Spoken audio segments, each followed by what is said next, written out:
بسم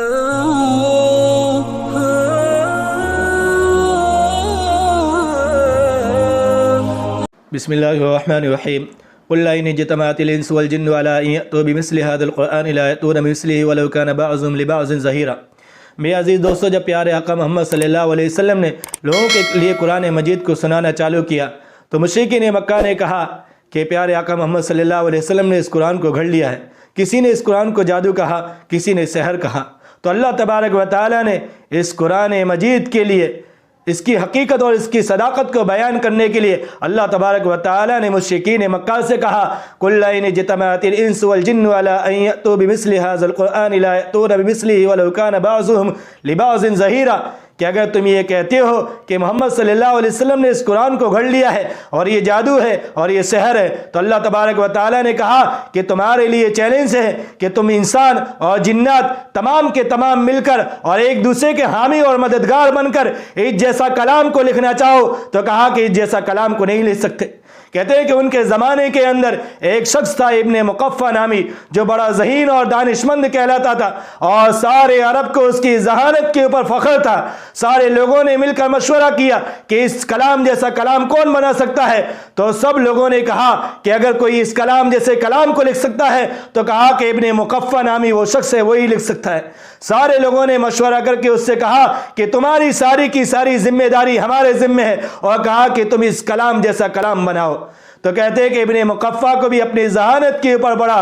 فخر تھا۔ اس نے کہا کہ ہاں تم میری ذمہ داری لے لو، میں اس کلام جیسا تمہیں کلام تیار کر کے دے دوں گا۔ کہتے ہیں کہ ابن مقفع نے جب اس قرآن مجید جیسا کلام کو لکھنا چالو کیا اور جب نصف صدی گزر گئی، آدھا سال گزر گیا، تو مشرکین مکہ نے کہا کہ چلو چل کر دیکھیں تو صحیح کہ کام کہاں تک پہنچا۔ جب وہاں پہنچے ہیں تو کہتے ہیں کہ مشرکین مکہ کی حیرت کی کوئی انتہا نہ رہی۔ دیکھا ہے کہ ابن مقفع کے ارد گرد کاغذات بکھرے ہوئے ہیں اور قلم دبادے پڑی ہیں، اور ابن مقفع نے جب مشرکین مکہ کو دیکھا تو عاجزی کے ساتھ اپنے سر کو جھکا لیا اور کہا کہ میں نے اس کے لیے بڑی جدوجہد کی، بڑی محنت کی، لیکن میں اس جیسا کلام نہ لکھ سکا، بلکہ کلام ہی کا میں جیسی ایک آیت اور ایک فقرہ بھی نہ لکھ سکا۔ تو کہتے ہیں کہ اس وقت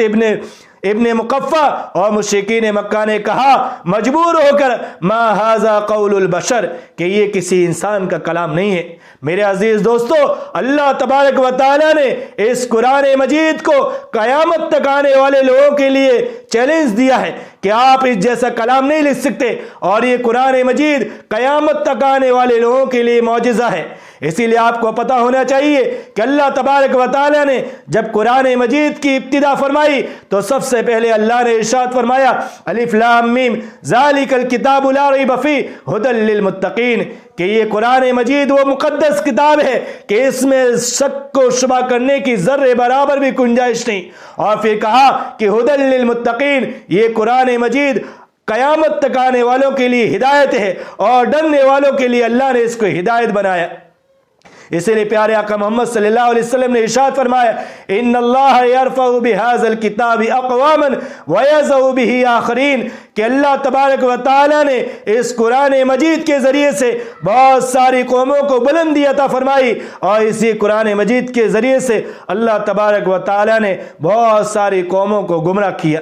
کہ جن لوگوں نے اس قرآن کو سنا اور اس کی باتوں پر عمل کیا اللہ نے ان کے لیے اسے ہدایت بنایا، اور جس نے اس قرآن مجید کو سنا اور اسے نظر انداز کیا اللہ نے ان قوموں کو گمراہ کر دیا۔ اسی لیے ہمیں چاہیے کہ ہم اس قرآن مجید کو پڑھیں اور اس پر عمل کریں۔ لیکن آج بڑے افسوس کے ساتھ میں ایک بات کہہ رہا ہوں کہ آج جس دن سے ہماری بچیوں کی شادیاں ہوتی ہیں، گھر والے جہیز کے اندر اسے قرآن مجید ایک لال باکس کے اندر بند کر کے دیتے ہیں۔ کہتے ہیں کہ جس دن سے وہ قرآن مجید باکس کے اندر بند کر کے دیا جاتا ہے اسی دن سے وہ گھر کے اندر بند رکھا رہتا ہے۔ جب سالوں گزر جاتی ہیں، جب کسی موقع پر شادی بیاہ کے موقع پر جب گھر کی صفائی کی جاتی ہے، جب قرآن مجید کو دیکھا جاتا ہے کہ اس کے اوپر، اس کے غلاف کے اوپر دھول مٹی کی، گرد و غبار کی ایک موٹی پرت جم جاتی ہے، گھر والے پھر اسے دیکھ کر کہتے ہیں کہ اب اس کو کوئی پڑھنے والا نہیں ہے، ایک کام کرو نا، اسے مسجد کے اندر رکھ کر آ جاؤ۔ میرے عزیز دوستو، بڑے افسوس کے ساتھ میں ہی کہنا پڑ رہا ہے کہ وہ قرآن جیسی مقدس کتاب جس کے لیے اللہ تبارک و تعالیٰ نے میرے اور آپ کے لیے ہدایت بنایا آج اور برکت کی چیز بنایا، لیکن آج ہم نے اس کتاب کو اپنے گھروں سے نکال دیا اور دنیا بھر کی وہ چیزیں جن میں اللہ نے کوئی برکت نہیں لکھی، ہم نے ساری چیزوں کو اپنے گھروں کے اندر اکٹھا کر لیا۔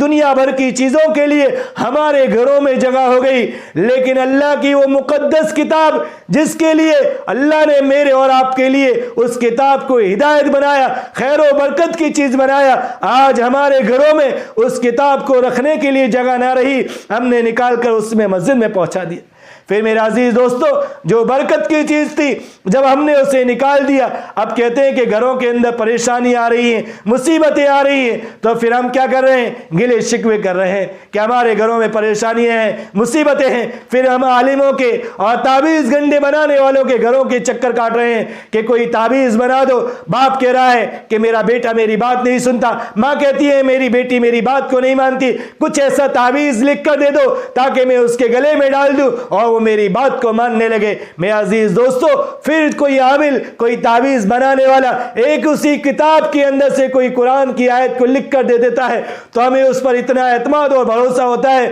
کہ ہم گلوں میں ڈال کر مطمئن ہو جاتے ہیں کہ اب ہم سارے مسئلے حل ہو جائیں گے۔ میرے عزیز دوستو، وہ مقدس کتاب کہ جس کے اندر سے یہ چھوٹی سی پرچی نکلی ہے اس پر تو ہمیں اعتماد اور بھروسہ ہے، لیکن وہ مقدس کتاب کہ جس کے اندر سے یہ پرچی نکلی ہے اس کتاب کے اوپر ہمیں کوئی اعتماد اور بھروسہ نہیں۔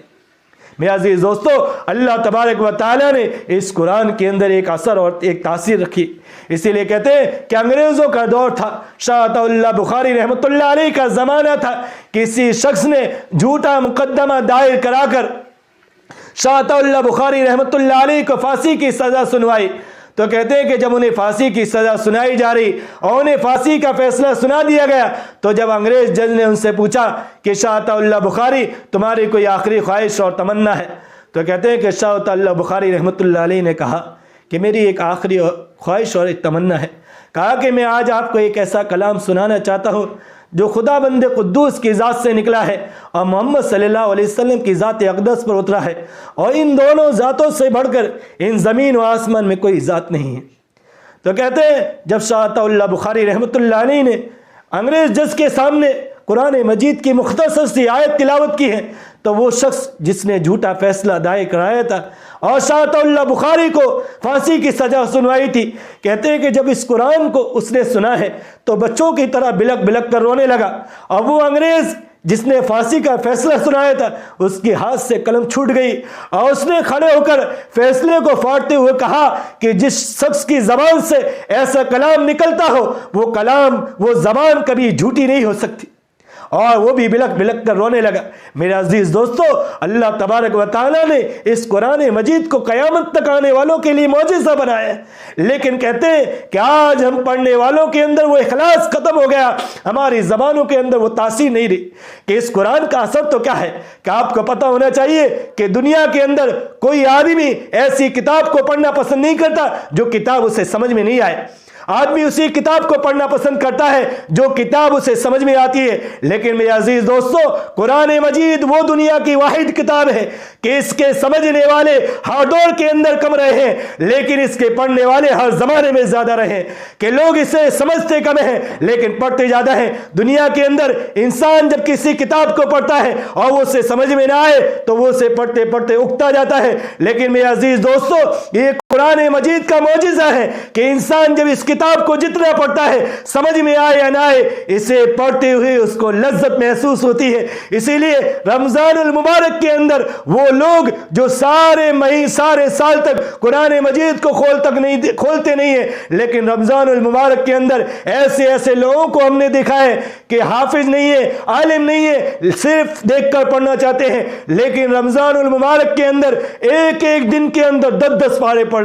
پڑھنا ہے، 15 پارے پڑھنا ہے پورے رمضان المبارک کے اندر۔ وہ لوگ جو صرف دیکھ کر پڑھنا چاہتے ہیں، جانتے ہیں وہ رمضان المبارک کے اندر کوئی 5 قرآن ختم کر رہا ہے، کوئی 7 کر رہا ہے، کوئی 10 کر رہا ہے۔ یہ قرآن کا معجزہ ہے۔ اسی لیے رمضان المبارک کا مہینہ اب قریب آ رہا ہے۔ اللہ تبارک و تعالیٰ سے دعا ہے کہ اللہ مجھے بھی اس کی تلاوت کرنے کی شب و روز کی توفیق عطا فرمائے، اور آپ سب کو بھی۔